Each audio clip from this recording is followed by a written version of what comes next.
Are you guys ready for the word? I lost 5 minutes of my preaching sharing that good stuff. Oh no. And I'm a 50-minute preacher. I'm not gonna lie. Like my church, you buckle up. We go 55 minutes. So we'll see what happens. Drew's rule, it can be 55 if it doesn't suck. So we'll see. We'll see.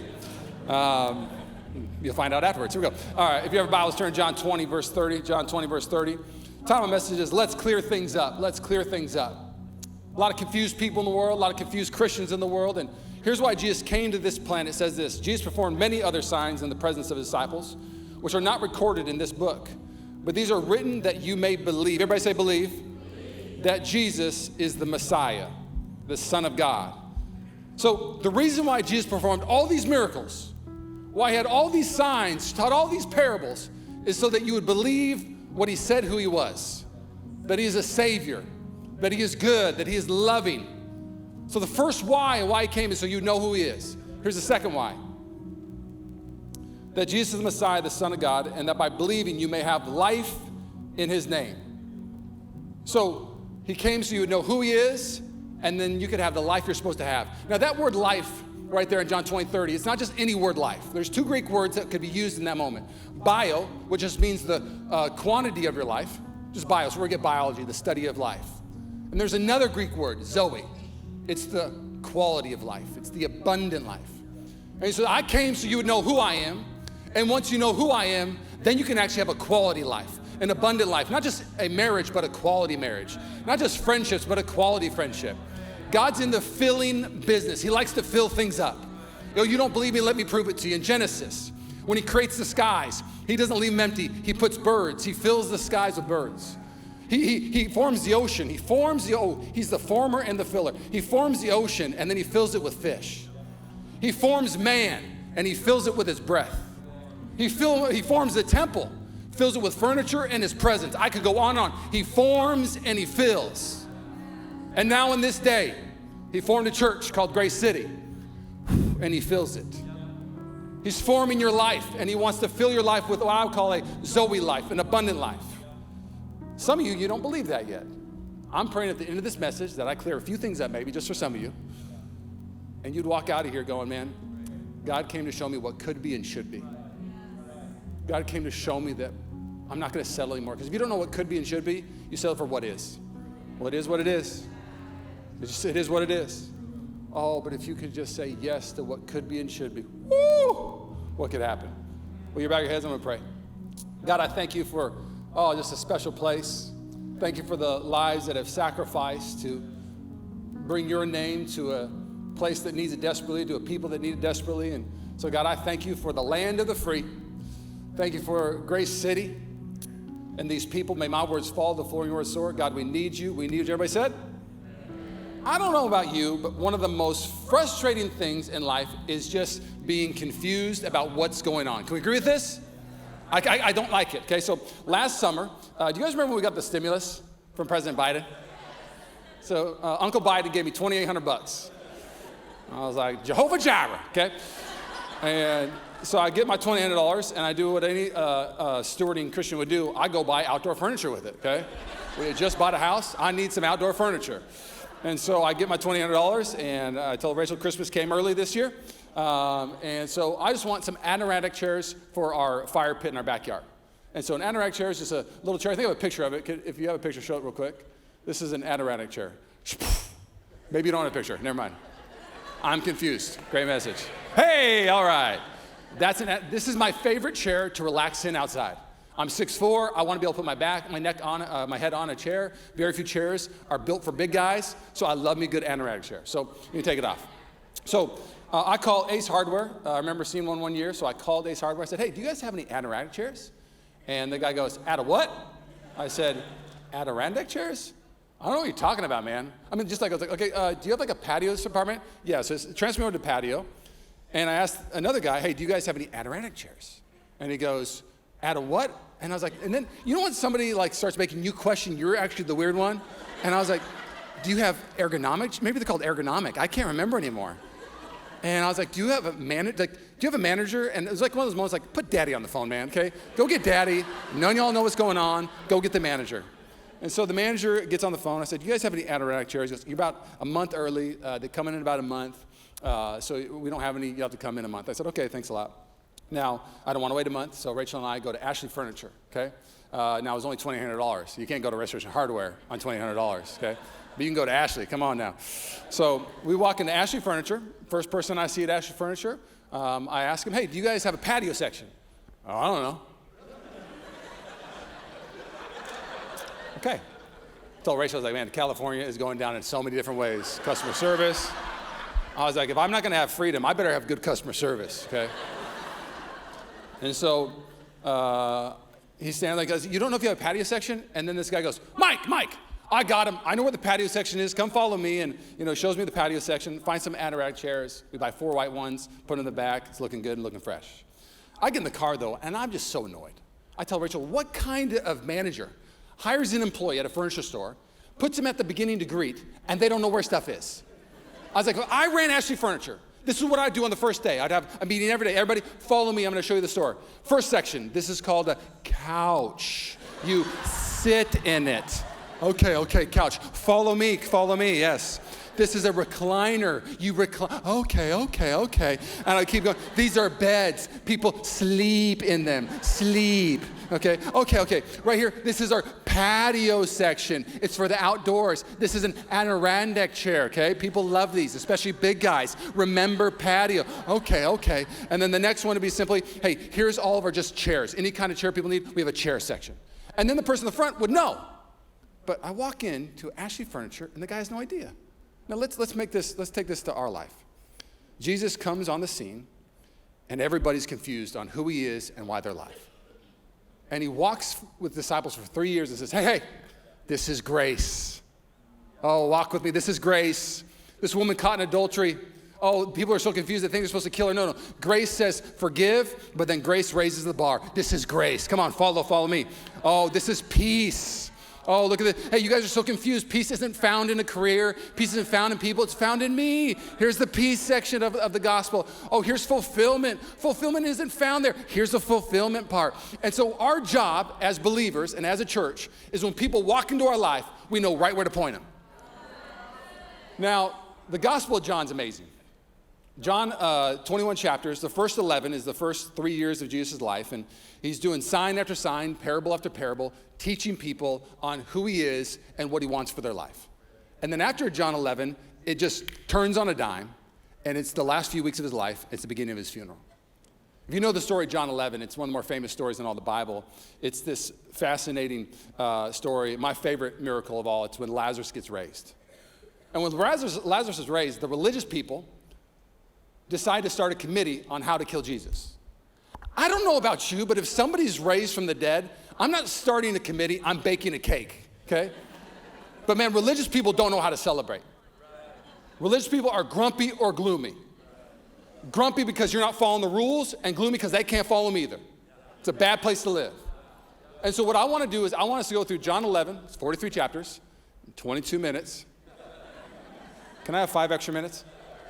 Okay. 10? No. Okay. If you don't, you're not going to get it if you don't ask. Okay, so I got 5 more minutes. So it's a strong no on the 10. Here we go.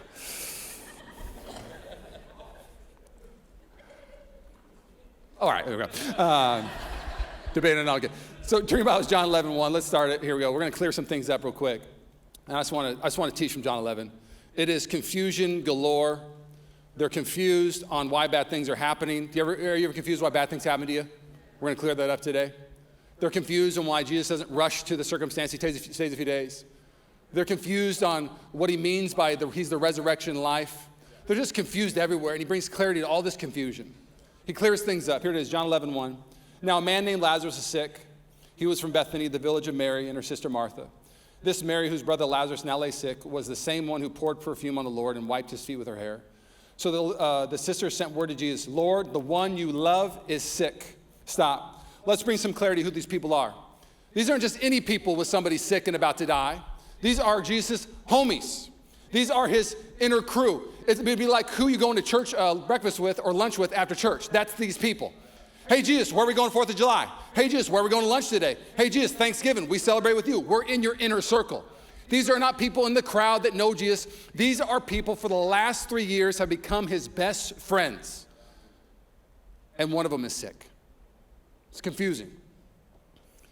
Goes on to say, when he heard this, Jesus said, the sickness will not end in death. No, it's for God's glory, so that God's Son may be glorified through it.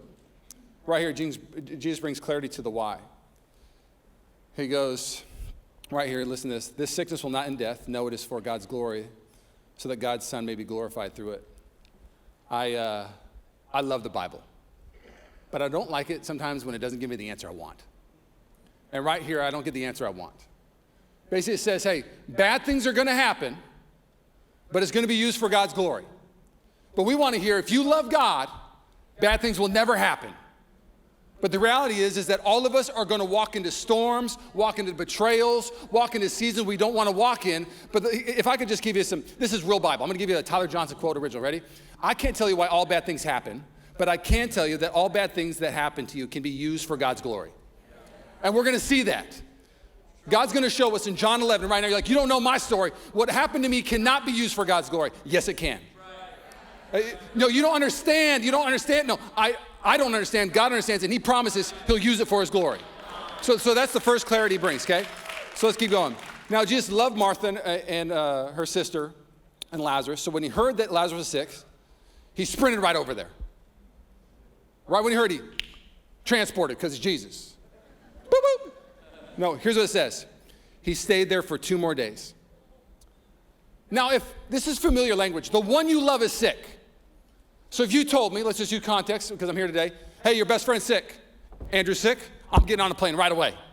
I'm not like, I got a movie to finish, I got to go shopping, I'm going to Ashley Furniture again tomorrow. I'm a busy man, I'll be there on day 3. No, you say the one that you love is sick, I'm sprinting right away. But for some reason, Jesus waits 2 more days to even go help Lazarus. I got to give a shout out real quick during my sermon. My baby girl, Rachel, my wife. What's up, baby girl? I love my wife. We're going to be married 10 years in April.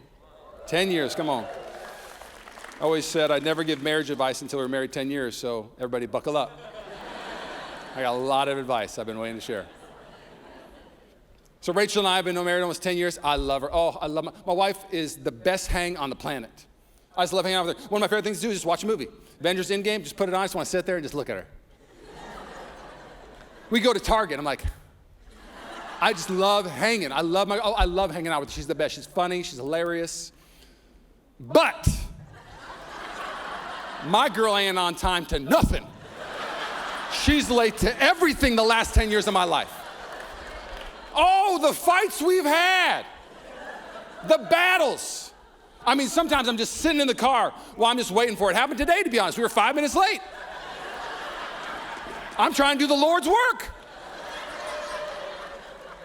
So when we're at the house, I get in the car and I'm just sitting there. She don't respect me. She don't respect the people we're going to see. She always late. I'm just talking to myself. I'm angry. I was so angry.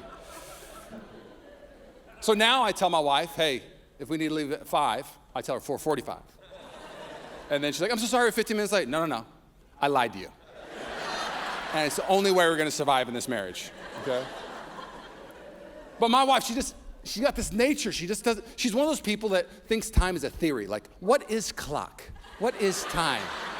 Is it real? Yeah, it's real. It's right there. I only got 17 minutes left. Clocks are real. 22, I got 5 extra minutes, sorry.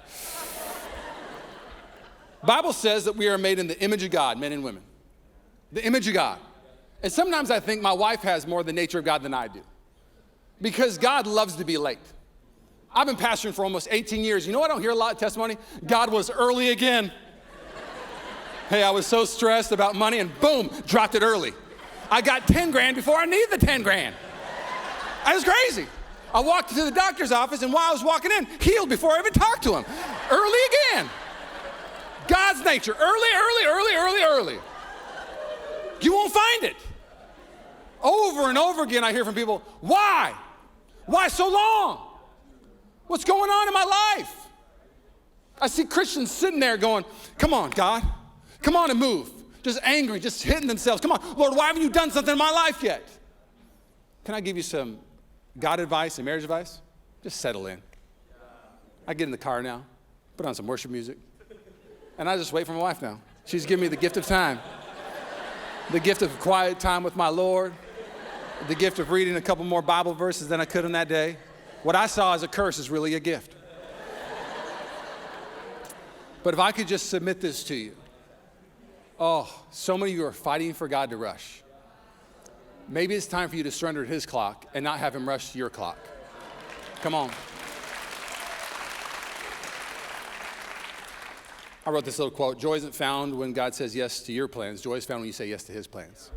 Start saying yes to his plans. Let's keep going. And then he said to his disciples, let us go back to Judea. But Rabbi, they said, a short while ago the Jews there tried to stone you, and yet you are going back. Jesus answered, are there not 12 hours of daylight? Anyone who walks in the daytime will not stumble, for they see by this world's light. It is when a person walks at night that they stumble, for they have no light. After he had said this, he went on to tell them, our friend Lazarus has fallen asleep, but I'm going there to wake him up. His disciples replied, Lord, if he sleeps, he will get better. A bunch of confusion again.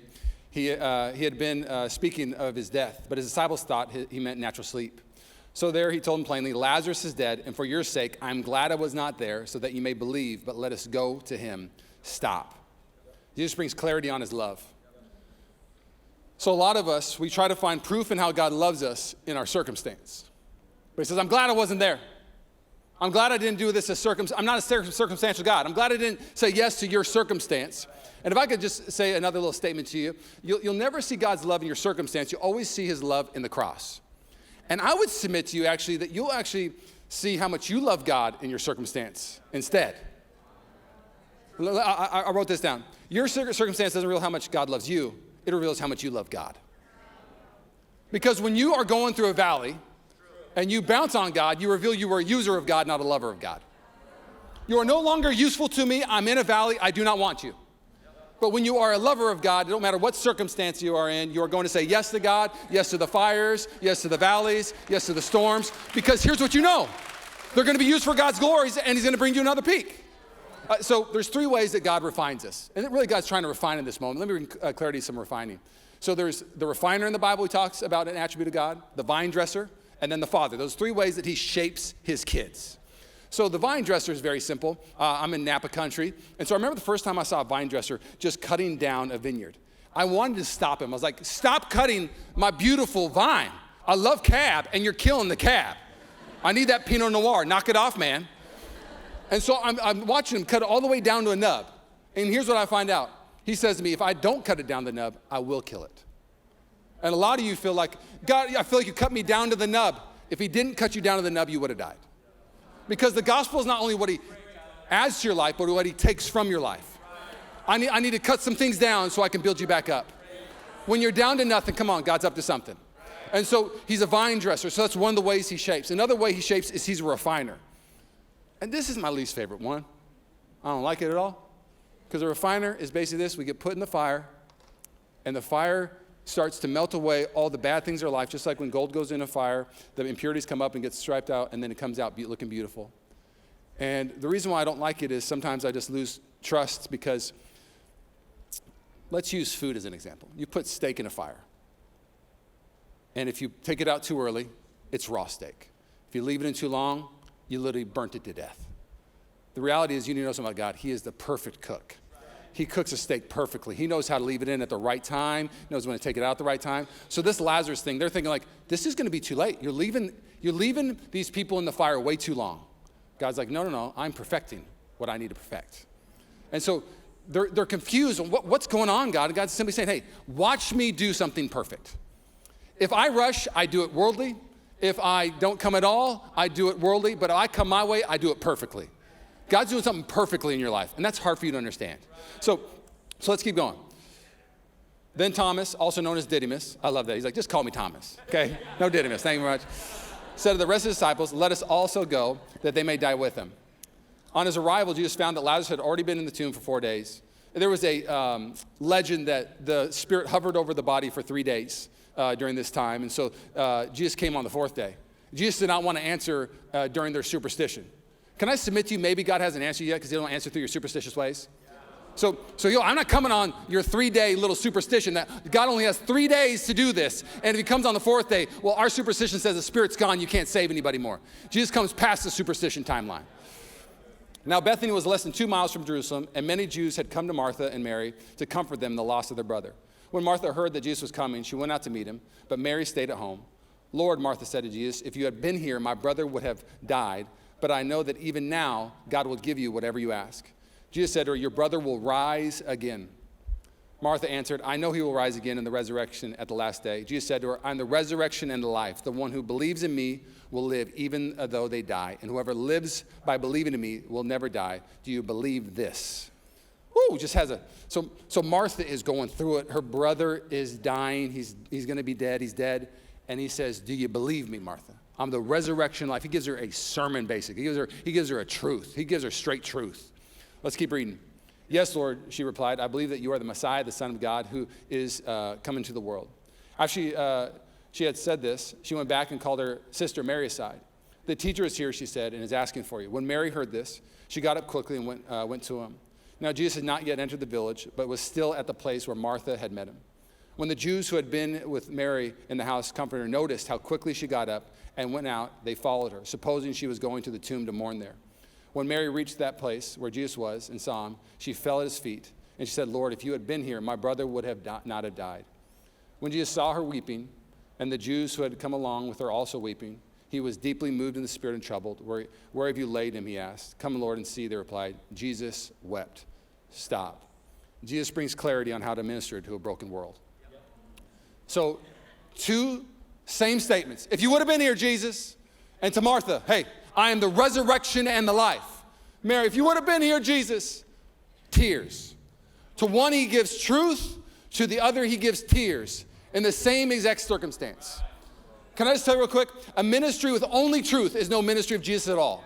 A ministry with only tears is no ministry of Jesus at all. But a ministry with truth and tears is the ministry of Jesus. There's something to be said about knowing how to minister to a broken world. And Jesus shows us so beautifully on how to do it. I mean, whoa, just walks up to Martha. He knows Martha. Martha, I'm going to give you truth because that's what you need right now. Oh, Mary, you're broken. I'm going to cry with you because that's what you need. I need to cry with you right now.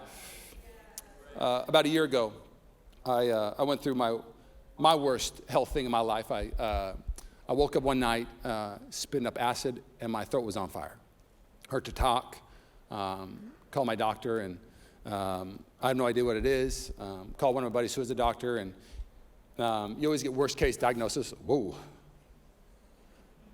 guys are wondering why it's so hard for me to read. This thing has been shaking. I'm like reading like a shaking word sometimes. It's kind of fun. It's kind of fun. It's a fun little game we're having. I'm going to win table. All right. So, I woke up, and I remember calling my buddy. He said, hey, you got to get that checked. My throat was on fire. He's like, it could be a lot of things. It could even be cancer. And so I was like, thank you. Let's give the good news bear some honey. You know what I'm saying? Glad I called you today. If I would have called Drew, he would have said, just put some dirt on it, to be honest.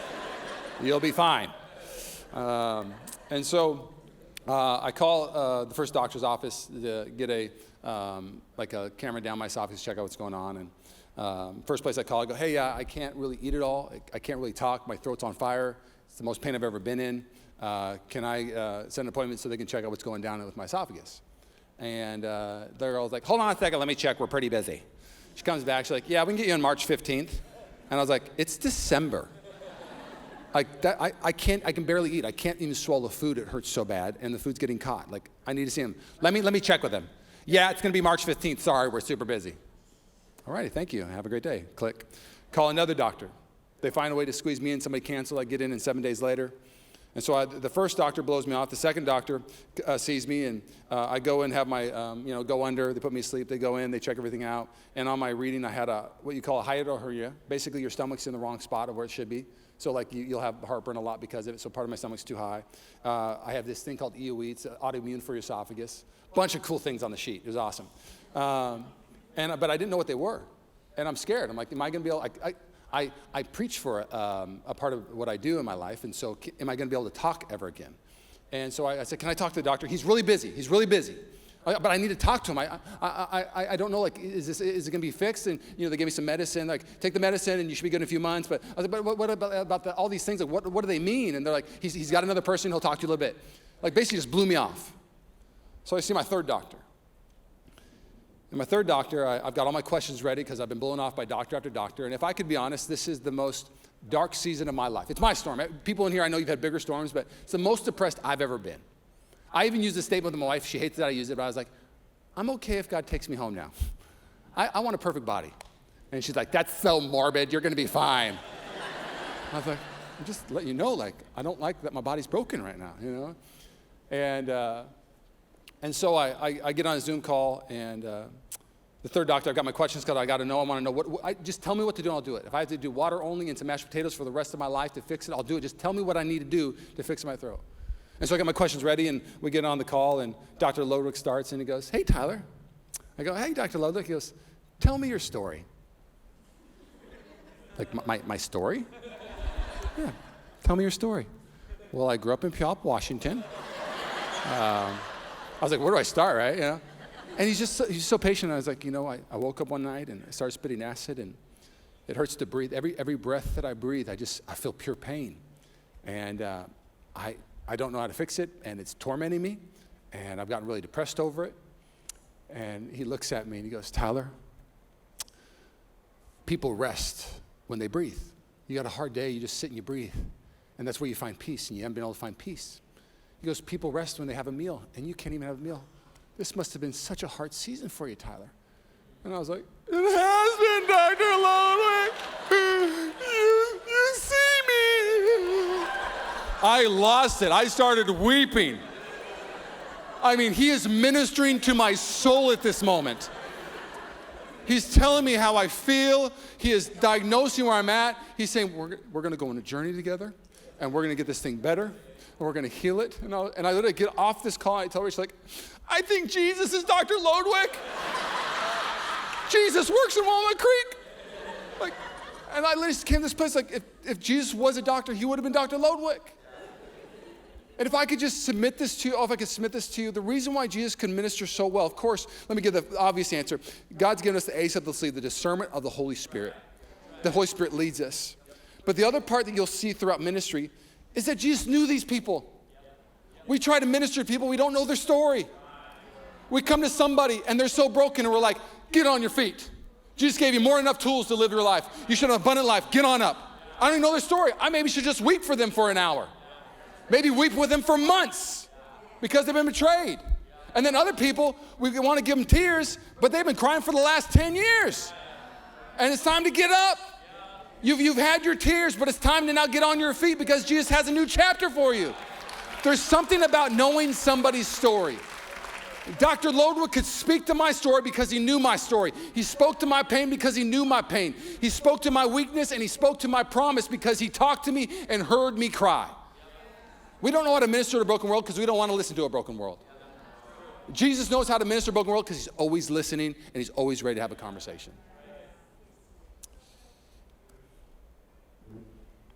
I only have 5 minutes, so I'm going to skip a really good point.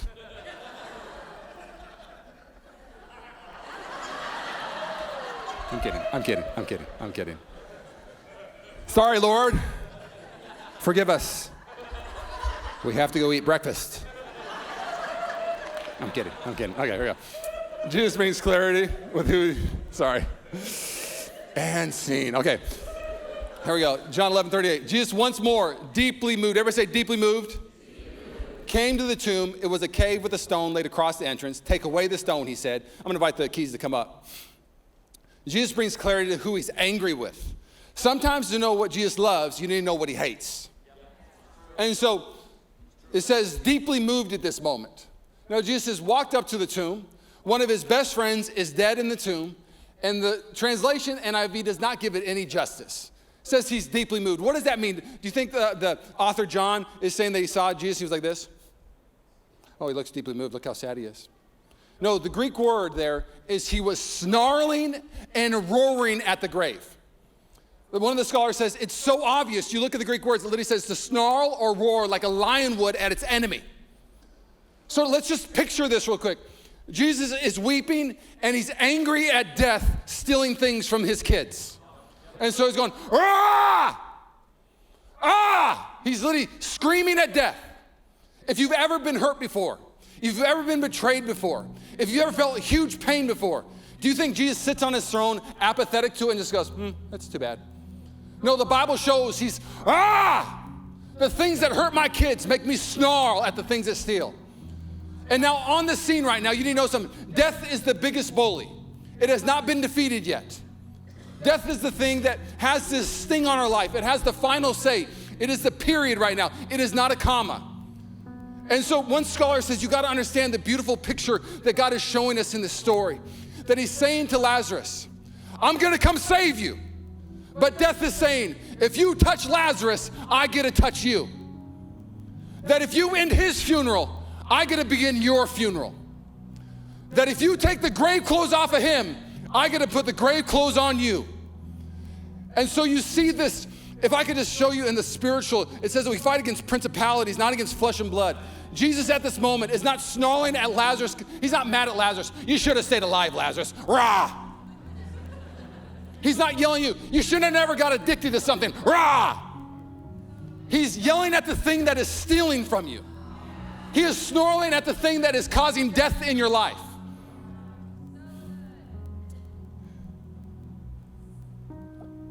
I got told about Jesus when I was 4 years old, but I was confused for about 11, 12 years of my life.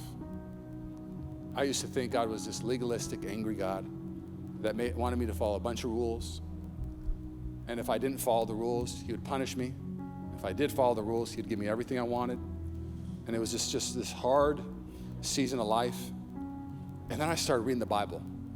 And if you're in the room today and you reject Jesus today, the only way you can reject Jesus today is because he's too good to be true. That if you walk out here and say, you know what, that just sounds too good to be true. A God who said, start my funeral so I can end their funeral. Because here's what Jesus brings clarity to. When he saves your life, here's the clarity. He simply says this. He says, take off the grave clothes. It's the picture of sanctification. So you get saved, boom, come to life. The next part of his life, Jesus simply said this, I want to give them my robe, the robe of righteousness. Take off the grave clothes. If I could just put, I don't know when I stink. I've married a race for 10 years. I'll come home from golf. He's like, you stink. I stink? Yeah, you stink. I didn't even know I stink. The only reason you know when you stink is when you get around people who smell good. Because they'll tell you real quick, or ooh, that smells different than I do. I like that smell. And what Jesus is saying is, I saved you, but now you stink. And I want to do something. I want to bring some clarity. I don't want you to stink anymore. I want to give you a robe that smells good. Your bad faith that doesn't believe God can go bigger, it stinks. Replace that bad faith with some big faith. That judgmental Christian walk, oh, it stinks. Remove it and add some grace to your life. There is a God who wants to clear things up in your life. Today when you walk out, here's the big thought. You ready? Here's the big thought. Jesus wants to dress you differently. That's it. Like the way you've been dressed in your life, just get around Jesus, and every morning when you get around him, you're like, why is this on my life? I worry way too much. When I get in the Word, the fragrance of God, the best smelling thing on the planet, every day God just dresses me with something new and takes something off of me. Oh, I'm jacked up, trust me. And God just wants, there's such a clarity. He didn't bring me from the grave to have me just wane through this life, but he brought me from the grave so I could live a life that have a sweet fragrance, and the world would be curious about who I am, and I would change the world. And do you guys want to love the world this week? Will you bow your heads?